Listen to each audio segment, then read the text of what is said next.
si Annalyn, halimbawa, ganito ha. Halimbawa na lang si Dingdong. Oo, mahal ko si Annalyn, pero hindi naman siguro tama yung ganun na makikitira dito si Dingdong, lalo't na lalaki siya. 'Di ba? Ayun yun, may mga conclusion kasi yun.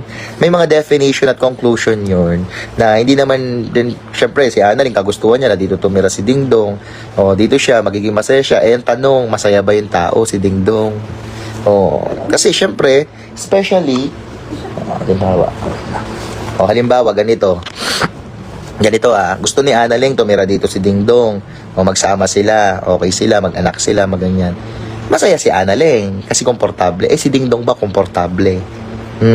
'Di ba? Syempre makikisama siya rito, hindi siya makagalaw na maayos, 'di ba? 'Yun yung isa sa conclusion, 'di ba? Na isasapalaran ni Dingdong yung pagmamahal niya kay Annalyn, hindi naman siya magiging masaya. Oh, did you get my point?